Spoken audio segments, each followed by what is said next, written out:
Hello అండి, నమస్తే అందరికీ. నార్మల్గా మనం కరెంట్ బిల్స్ ఇంతకుముందు ఫోన్పేలో పే చేసిన వాళ్ళం కదా. ఈ మధ్య ఫోన్పేలో కరెంట్ బిల్ పే చేయడానికి ఆప్షన్ లేకుండా పోయింది. అందరూ ఏపీఎస్పీ డీసీఎల్ యాప్ నుంచి పే చేస్తున్నారు. కాకపోతే వాళ్ళకి ఫోన్ నెంబర్ అనేది మన కరెంట్ బిల్తో లింక్ అయితేనే అది జరుగుతూ ఉంది.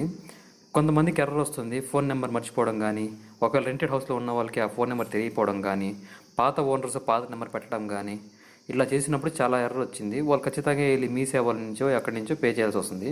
అలా కాకుండా దీనికోసం ఏమైనా ఆన్సర్ దొరకద్దని నేను చాలా యూట్యూబ్లో ట్రై చేశాను. కాకపోతే ఎక్కడ ఆన్సర్ దొరకలేదు. సో నేను ట్రై చేశాక నాకు ఒక ఆన్సర్ అయితే తెలిసింది. సో అది మీకు హెల్ప్ఫుల్ అవుద్దనే ఉద్దేశంతోనే నేను ఈ వీడియో అనేది అప్లోడ్ చేస్తున్నాను, పోస్ట్ చేస్తున్నాను. ఇది మీకు ఏమైనా యూజ్ అవుతుందో లేదో చూసుకోండి. మనం బిల్డర్స్ అని గూగుల్లో సెర్చ్ చేసి ఫస్ట్ ఆప్షన్ కనిపిస్తుంది కదా, బిల్డర్స్ ఏపీఎస్పీ డీసీఎల్ బిల్డర్స్ అని చెప్పి. తర్వాత సర్వీస్ నెంబర్ ఎంటర్ చేయమంటుంది. ఆ సర్వీస్ నెంబర్ ఎంటర్ చేసిన తర్వాత కింద క్యాప్చా అని చూడండి. నేను ఇక్కడ సర్వీస్ నెంబర్ బ్లర్ చేశాను. కింద క్యాప్చా అని చూడండి. క్యాప్చా ఎంటర్ చేసిన తర్వాత సబ్మిట్ అని ప్రెస్ చేయండి. ప్రెస్ చేసిన వెంటనే మన డీటెయిల్స్ చూపిస్తుంది, మనం ఎంత బిల్ కట్టాలి, పే చేయాల్సి వస్తుందని చెప్పి. నెక్స్ట్ సబ్మిట్ కింద ఆప్షన్ చూపిస్తుంది కదా మనకు రైట్ సైడ్ బాటంలో, దాన్ని క్లిక్ చేసుకున్నాక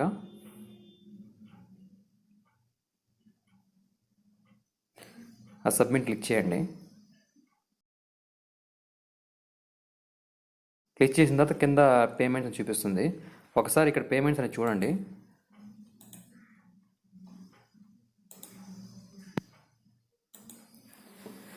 మనకి కొన్ని బ్యాంకింగ్ వల్ల ట్రాన్సాక్షన్స్కి కొన్ని పర్సంటేజ్ అని పడుతూ ఉంటుంది.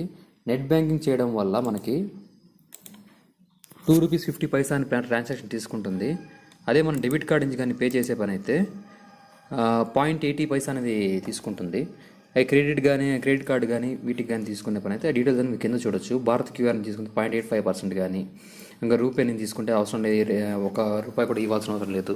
అది యూపీఐ నుంచి అయినా కూడా చేసిన ₹1 కూడా అవసరం లేదు. సో మనం యూపీఐ ఐడి కానీ క్యూఆర్ కోడ్ కానీ ఎంటర్ చేసి మనం చేయడం వల్ల మనకు ₹1 అనేది పడదు. సో క్లిక్ చేసుకున్న తర్వాత ఇక్కడ చూపిస్తుంది చూడండి యూపీఐ అని చెప్పి, దీన్ని క్లిక్ చేసి భీమ్ యూపీఐ కానీ ఇది భారత్ క్యూఆర్ కానీ దీంట్లో ఏదో సెట్ చేసుకోవచ్చు. ఈ క్యూఆర్ కోడ్ డైరెక్ట్గా స్కాన్ చేశారనుకోండి, పేమెంట్ అనేది అయిపోతుంది. సో నేను ఇక్కడ చేశాను చూడండి, క్యూఆర్ కోడ్ని స్కాన్ చేసి పేమెంట్ చేశాను. సో నాకు కరెంట్ బిల్ అనేది పే అయిపోయింది.